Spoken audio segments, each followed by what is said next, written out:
Welcome back into Cougar Sports Saturday, powered by KSL Sports. I am Kyle Ireland, live from Broadcast House in Salt Lake City. Mitch Harper is live from Cincinnati, Ohio, as we are about 4 hours away from kickoff between BYU, the number 11 team in the country, and the Cincinnati Bearcats. We're currently watching a game that is one that Cougar fans are probably watching as well today, a team that's ahead of them in the Oregon Ducks, number 7.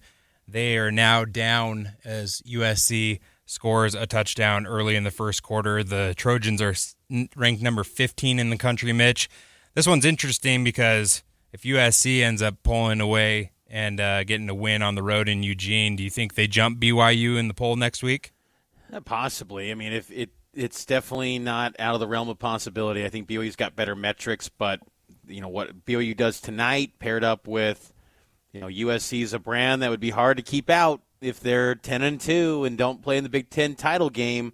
Be hard to keep out the Trojans. It seems like because that brand. I'd like to think it'd be easy to keep them out, but again, we're not on that playoff committee. Other scores around the top 25 in college football today.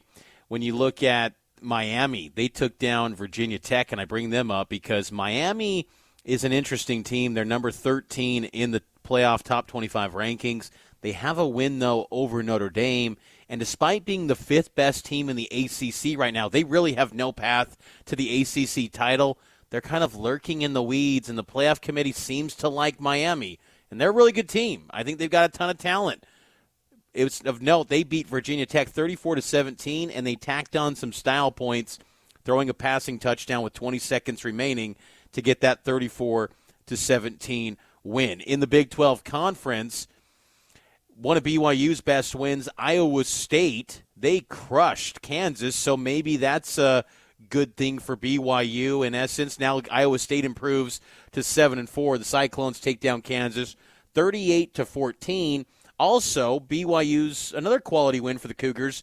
Arizona's up on Baylor 35-17 in Tucson. Arizona's knocking on the door of being an 8-win team this year, and up in the upper deck of Arizona Stadium, there's a group of shirtless men doing the whole rallying towel thing. I'm like, you know what? That's cool when the team is down and there's nothing to get excited about, like Oklahoma State, but you're up. It's almost embarrassing, to be quite honest. Like, it's just this cliche thing like, oh, let's get shirtless as dudes. Dudes rock. Like, look, I'm not opposed to fun, but your team is up. You don't need this rallying cry from a bunch of shirtless college-age men. You're up. Like, that's the celebratory moment. Now I'm seeing a guy dressed in a hot dog suit, some shirtless dudes. Like, you're up 18. Like, that's what you should be focusing on. I digress, though, Kyle. The Iowa State game earlier today, You have nothing on that? No, nothing on the shirtless I'm going to go no guys? comment on the shirtless guys. Have you I'm just seen going to move past like, that one. Oklahoma State started this. You've seen it, right? I've seen it. I just want to no comment it and move past it, Mitch. Jeez, you're going no comment on me. I'm a scoreboard watching right now. That's all I'm doing.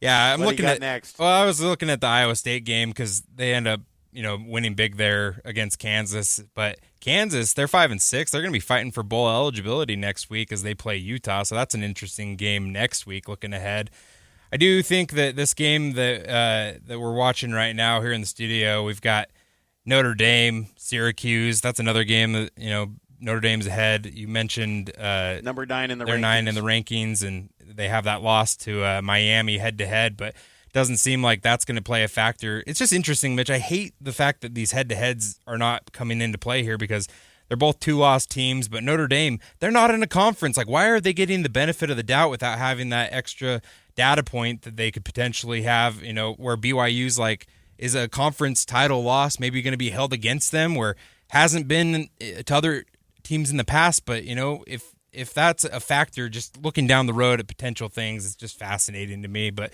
Notre Dame being up 21-0 in that short of order against Syracuse, and producer Nate Slack laid out how they went about scoring those points. It's crazy. A pick six, a punt return for a touchdown, and another pick six. Without taking an offensive snap, Mitch.